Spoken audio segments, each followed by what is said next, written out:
Hello, friends. Welcome back to the channel. Thank you for joining me today for another near-death experience interview. I am very excited to bring to you a conversation that I had with Jody O'Meara. She had a profound near-death experience in 2009 while having her first child, and she met Jesus.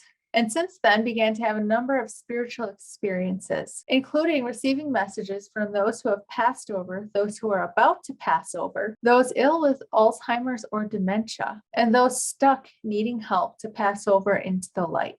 Today, in part one of our interview, Jody will share her amazing story and tell us what it was like to be in the presence of Jesus. Tomorrow in part two, we will do a Q&A where I will ask her more about who Jesus is to her. She will share some of her experiences helping people pass over, as well as giving her perspective on hellish near-death experiences and why we are in this world. I will have Jody's Facebook page, Jody O'Meara Spiritual Conversations, linked in the description. Without further ado, here's Jody. Thank you for watching.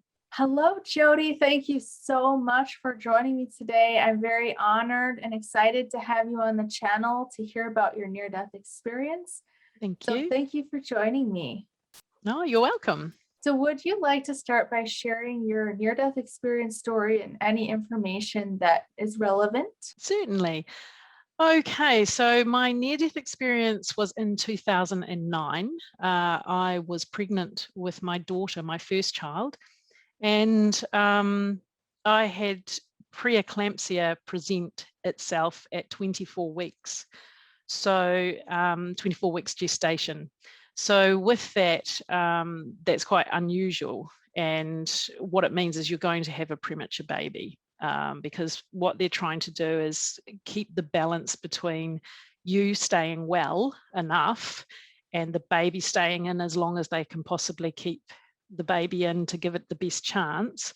And then once the mother starts getting sicker, they whip the baby out because it's the only thing that will cure the mother is taking the baby out. So what your body's basically doing is rejecting the baby. It thinks it's a foreign body and it starts to go into overdrive thinking, oh, there's a foreign body. So it's really basically rejecting your partner's genetics.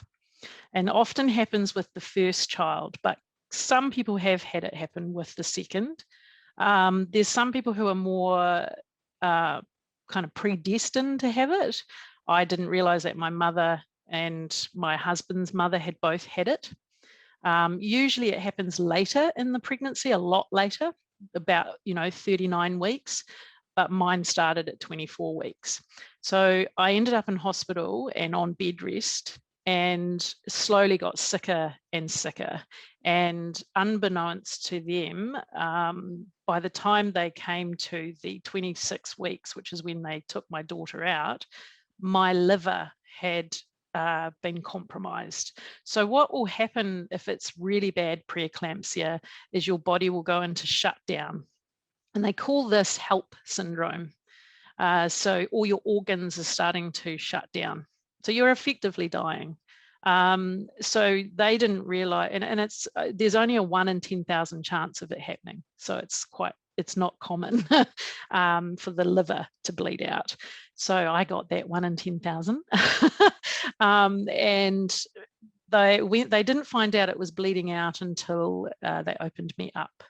And I had been complaining. I had been saying that my side was extremely sore and I had referred pain up into my neck and shoulder, which was excruciating. I suffered a lot, but when you're suffering through something, you just go through it. It's your pain, you own it.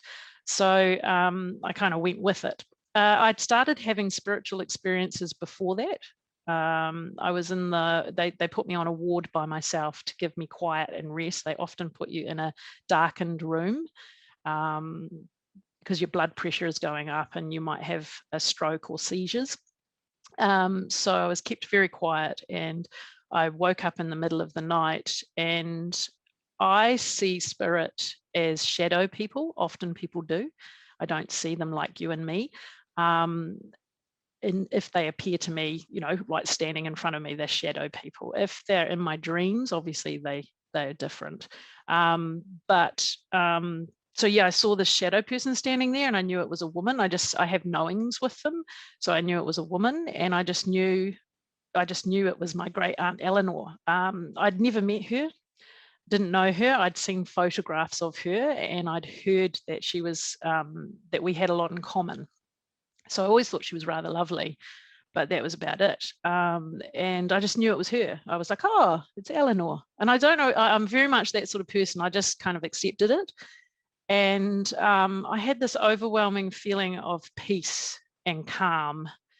And I just knew everything was going to be fine. And that didn't mean that I was going to survive. I just felt very calm about what was happening, very accepting, that what will be, and it will be okay.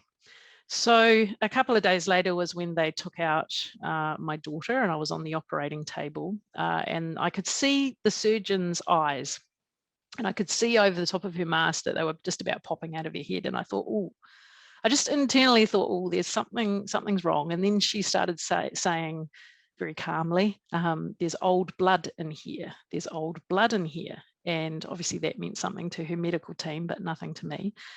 And then they whipped out my daughter and worked on her, and then came round to me and said to me, would you like your husband to leave with your daughter and go with her, or would you like him to stay with you? And I just had this funny feeling. I thought, I think some stuff's about to go down. So I said, I think he should go with my daughter. So it's literally, I remember seeing his foot walk out, like going out the door. And then all of a sudden the room filled up with all these doctors and nurses, and they were all talking rapidly. And there was a lot going on. And I thought, yeah, I knew something was happening here. And I just went with it, like I literally, like I was lying on the beach having a lovely day.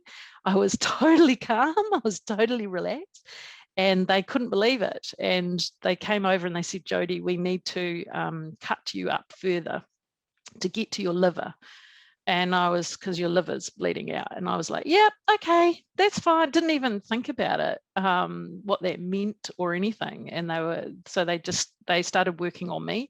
It was very intense. I was awake for a lot of it. I won't talk about that part because it wasn't nice, but I got to a point where I was over it. I'd had enough. And I wasn't panicking. I just said to the anaesthetist nice and calmly, oh, excuse me, can you just put me out? I've had enough. And she goes, okay. So she put me out. And the next thing I remember fully, and this is where I start to lose time frames. So my memory is waking up with the tube down my throat, and fighting the tube down my throat, and then wondering where my husband was. I think it was nighttime, and a nurse was there, and I called my husband because I was like, where's my husband? Where's my husband? And I just remember worrying about everybody else. I was so worried that everybody else was okay. I was like, are you okay? That was the first thing I was saying to everybody else. So I rang my father and I rang my husband. I couldn't remember my own phone number, so I had to ring my father to get my phone number off him. And the first thing that came out of my mouth was, is everyone okay? Are you okay? And my father said, Jody, don't worry about everybody else, just worry about yourself. And I was like, no, I want you guys to be okay with this. And then apparently, and this is the stuff that I don't really know the segments of, I remember seeing my parents. I remember seeing, first I remember seeing Carl's parents. Carl is my husband. And I remember seeing them and just feeling a lot of love for them, just, nice love, and thinking, oh, that's nice. But I don't remember speaking to them, but apparently I was speaking to them. And then the same thing happened, and apparently this was the next day. My parents came to see me, and I spoke to them as well, and I don't remember speaking to them, but I remember the feeling I had when I saw my parents. It was like I wanted to give them all my love, and the love that I wanted to give them wasn't of this world. It felt like all the love in the world, and it was like I felt like I was floating. And so I kind of felt like I was here, but I wasn't here. I was sort of in between, and I was sort of not fully tethered to my body. that I could go either way, if you know what I mean. And I was just wanting to give all this love that I was feeling to them, and I wanted them to be okay, and I wanted them to be safe and warm. And apparently I was saying, my mother told me later, it's okay, everything's going to be fine, Jesus is here. Now, I'm not religious, and I'm still not religious, but this is what I was saying. And she thought, whoa, those must be some good drugs that she's on, and didn't think anything of it. And apparently I had also, when I later spoke to my in-laws, had said the same thing to them. I hadn't mentioned Jesus this time, but I had said to them, everything's going to be fine. It's okay. Everything's going to be fine. And she couldn't believe it. She was like, what the heck are you talking about? You're lying in ICU. You've had a premature baby. You've been cut to ribbons. What is going on? So, yeah, so unbeknownst to me, what they needed to do with me was cut me up further, pack my liver to stop the bleeding. Then they had to go back in a few days later, unpack all that, make sure it wasn't bleeding anymore, and then put like a fine, it's like your liver's got a film of Glad wrap around it. Everybody has this, but mine had burst, sort of like it had been sort of like smacked and then bled and then burst and leaked out slowly. So they needed to put a fine film back over that and cover it. And so to do that, they put like a fine glue, but then they have to go back in and make sure the glue has worked. So I was being, unbeknownst to me, they were going in and out, in and out. And so I was at times open, and I felt that. I felt like my stomach was open. I felt like the whole world could see it. And I felt open. That's the only way I can describe it. Like I was lying there with my stomach open. And I was too scared to look down or look at it or feel it. And then I can't remember when this is, how many days in, but I was in ICU for 5 days in total, about 5 to 6 days. And I remember my husband sitting next to my bed, and all the staff were British or Scottish. And I said to my husband, am I in England? And he said, no, you're in New Zealand. And I thought, God, I feel like I'm in England. Nobody's speaking in the good old Kiwi accent, we call it the Kiwi accent here in New Zealand. And he said, no, you're in Wellington, you're in, New Zealand. And I was like, okay. So I was trying to sort of figure out where the hell I was, because to me, I'd been on a journey. And in my head, I knew I hadn't been there. I'd been sort of floating, is how I put it. But I couldn't voice that, because it sort of, I just was so not fully tethered to my body, is how I would describe it. Then I started to feel like I was starting to come into it a little bit more. And my husband was sitting next to my bed just reading his book quietly. And there was a baby on my left in a bad way, and there was a Maori gentleman on my right. Now, in New Zealand, our Indigenous people are called Maoris, and he was in a really bad way. He was dying. His family were around him praying and speaking to him and asking him to fight for his life. I saw and felt all his ancestors, and I could see them as shadow people, and they went right back, like to the beginning of time. I could see the whole lot of them, and it freaked me out completely, because it wasn't my culture, and they felt different, and they were all chanting, and they felt really sad, because they, and sort of resigned, because they were going to be taking him through a process that he was going to have to go through, a long kind of coming to grips with how he had behaved in his life. He hadn't been always a good person. And they were going to have, and they felt this sort of heaviness about that sorrow, I would say, sadness. And I could feel it. And I didn't understand it, because I hadn't had any experience like this before. And so I was really freaked out. And I said to my husband, my poor husband, tell them to shut up. tell them, and I was saying it really loudly, tell them to shut up, because I was freaking out. And he was like, Jody, I can't stop it. I can't tell them to, stop it, Jody. And I was like, no, tell them to shut up. I can't cope with this. He was like, no, Jody, just shush, shush. And then I lay there for a little bit, and I can't even, this is really hard to describe this stuff. This is the big part. So I felt a woman. I knew it was a woman. I just knew it was a woman. It was just a knowing. And I said to my husband, there's someone here. And he said, no, Jody, there's no one here. And I said, yes, there's a woman. There's a woman beside my bed. And he said, no. I couldn't see her. I could feel her. And I knew she was feminine. And then she sat down on the bed, and I felt that feeling when someone sits on your bed and you get that depression. And I said, yes, she's just sat on my bed. She's just sat on the bed. And he said, no, Jody, there's no one there. And I said, yes. And then I felt her really, really, really lightly, with just the tiniest little touch my stomach. And it felt like, when you drop a drop into the water and it pulls out, it felt like that. It went across my stomach, and it was the most amazing feeling. It was like this cool, beautiful, absolutely beautiful feeling. And so I believe that was a healing. I don't know who this woman was, but I said to my husband, oh, she's just touched my stomach. And he said, no, Jody, there's no one here.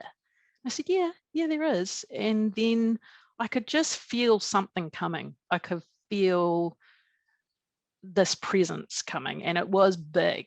And I say Jesus because I believe it was Jesus, but could have been God. I don't know, but it felt to me like Jesus. And I couldn't see him. Again, I couldn't see him, but I could feel him, and his presence was so strong. And he was at the foot of my bed. And I said to my husband, oh, Jesus is here. And my husband went, no, Jody, there's no one here. I said, yes, Jesus is here. And the feeling was, he wasn't just there for me. He was there for everyone in that ward, everyone in ICU. And then I just felt it was like a big wave of love, of all the love in the world, just crashing over my body and crashing over me. And it was so amazing. And I said to my husband, this is amazing. I was, and my poor husband's sitting there going, there is no one here, Jody. There's no one here. And I'm going, yes, there is. Jesus is here. So it was pretty intense. And then it was after that I started to have this memory of a place that I'd been when I was, I guess, I don't know. And I started to say to my husband, as we started to sort of piece things together as to what had happened and the time sequences and things, I said to him, I think, and I was too scared to say it, but I said to him, I think I might have died. And he goes, yeah, I kind of think you might have. And we were kind of like this. We were like, oh, do you think? And no one was saying anything to us from the medical team. Like no one out and out said anything. And we'd been having this conversation, and weirdly, this doctor turned up and sat down and said, oh, I just really want to have a chat to you, because that was one of the most amazing things I've ever experienced in my career. I'll never see it again. It was incredible. How are you? That sort of thing. And he explained to us what they'd had to do in order to save my life. And we both kind of were sitting there like, oh, that's, great. Yeah. And then I said to him, we just want to ask you a weird question, but do you, can you tell us, we kind of think that I might have died. And he said, oh, yeah. He said, another 6 hours and that was it. You would have been gone. And I was like, yeah, I thought I might have, I thought that's how close I'd come. And anyway, then I started to sort of talk a bit more to my husband about this place I'd been and this voice I'd heard and this presence that I'd felt. And I said to him, it was Jesus. And I said, I was in this, like, I call it a black void.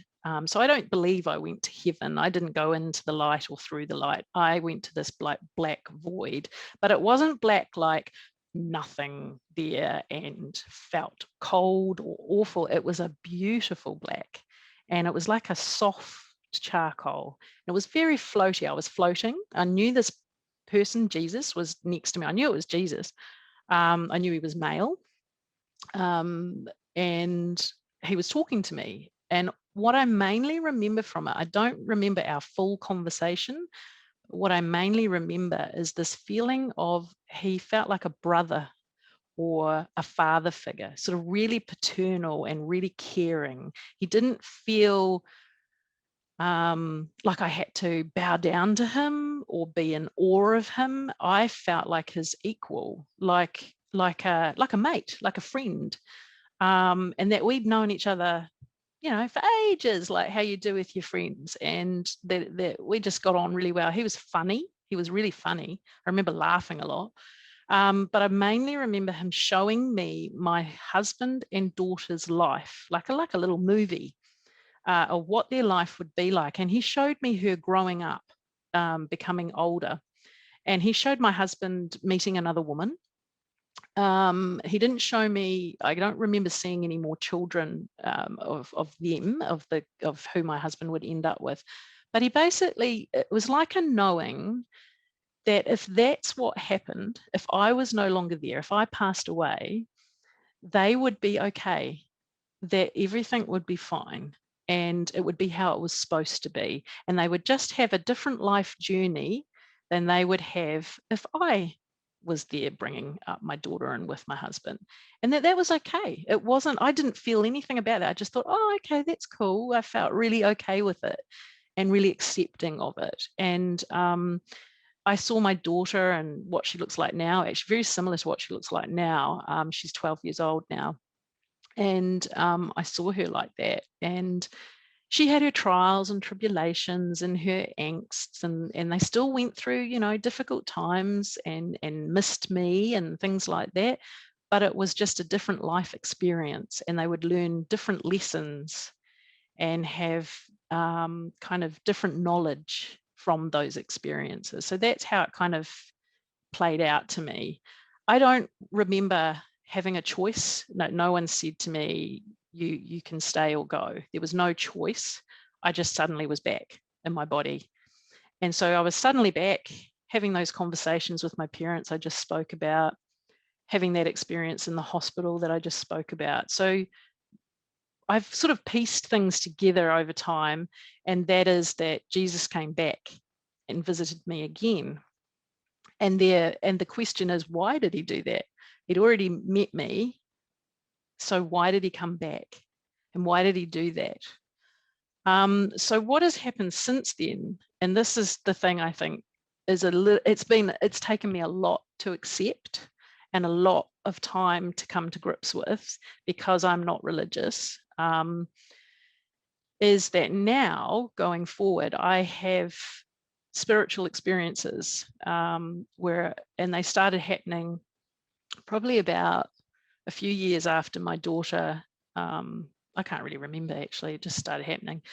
So I started having dreams. The first one was of a person who had passed over. And these were often people I had only met briefly. I didn't know them really well. I might have met them in passing. So like they've come into the room and someone's introduced me and I've gone hi, and they've gone hi, and then I've never seen them again. So things like that, or I might know them through someone but have never met them. So I started having them come to me and give me messages for their loved ones, because this gentleman had passed over. He'd passed over quite young at 47. So he gave me a message for his partner. And the feeling is, when you get these messages, it's like it started off in dreams. So I'd only ever have them when I was asleep. And they were like the high definition TVs that you get now. So they were really high definition, and I knew they were different. They had a quality and a feeling to them that was different. And I would know that I'd had a visit. And when it first happened, I was like, whoa, this is out there. But I had this overwhelming compulsion, like I just had to go and tell this person the message. I just couldn't not tell them. There was this push in me that I had to tell them the message. And often those that have passed over won't leave me alone until I have. And it can put me in some awkward situations, and it can make me feel very uncomfortable at times. It can be very difficult. So that's my main story. Thank you so much for sharing that story with us, Jody. Do you mind if I ask you a few questions? For sure.